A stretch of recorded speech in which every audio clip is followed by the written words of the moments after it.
رب العالمین احکم الحاکمین نے فرمایا وَأَقَامَ الصَّلَاةَ وَآتَى الزَّكَاةَ وَلَمْ يَخْشَ إِلَّا اللَّهَ، فرمایا جنہوں نے نماز قائم کی تھی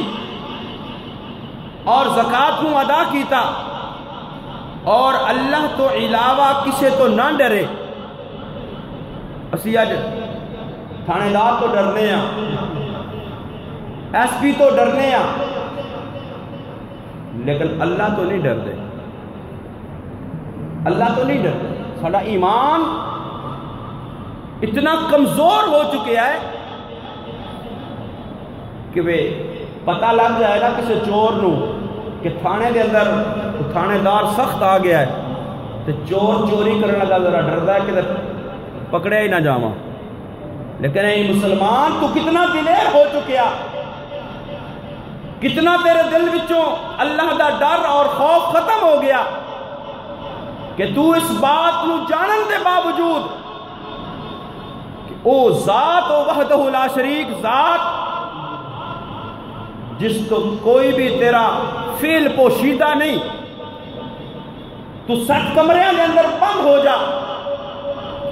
رات دا اندھیرا ہوئے، پھر بھی تو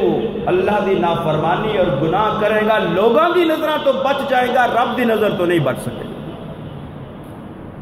لیکن اسی دنیا دارہ تو ڈرنے ہیں، اللہ دا ڈر اور خوف ساڑھے دلان دے اندر پیدا نہیں ہو رہا۔ اگر اللہ دا ڈر اور خوف ساڑھے دل دے اندر پیدا ہو جائے، ساڑھے ذہن دے اندر ایک تصور بیٹھ جائے کہ اسی اس رب دے سامنے پیش ہونا ہے، اس رب دے بارگاہ دے اندر اسا جواب دے ہونا ہے، کہ پھر ساڑیاں نمازاں ضائع نہ ہون، اسی گناہ دی زندگی بسر نہ کریے، مال ہوئے تو اس نو اندر دبا دبا کے نہ رکھیے بلکہ اللہ دے رستے دے اس نو خرچ کریے۔ خلاق کائنات وحدہ لا شریک نے ارشاد فرمایا وَأَقَامَ الصَّلَاةَ وَآتَى الزَّكَاةَ وَلَمْ يَخْشَ إِلَّا اللَّهَ، فرمایا جنہیں نماز نو قائم کیتا، جنہیں زکاة نو ادا کیتا اور اللہ تو علاوہ نہ ڈریا، یعنی اس کے اندر اے صفات موجود ہو یا کہ نماز نو پابندی دلال ادا کرن والا ہوئے گا، مال موجود ہون دی صورت دے اندر زکاة ادا کرن والا ہوئے گا، اور اللہ دا ڈر اور خوف اس دے دل دے اندر ہوئے گا۔ کہ اللہ رب العالمین احکم الحاکمین فرمایا انہاں صفتاں دا حامل جڑا بندہ ہے، جس بندے دے اندر یہ خوبیاں پیدا ہو جان گیاں، اللہ فرماندا فَعَسَىٰ أُولَٰئِكَ أَن يَكُونُوا مِنَ الْمُهْتَدِينَ،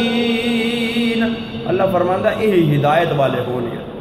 یہی ہدایت یافتہ ہوں گے۔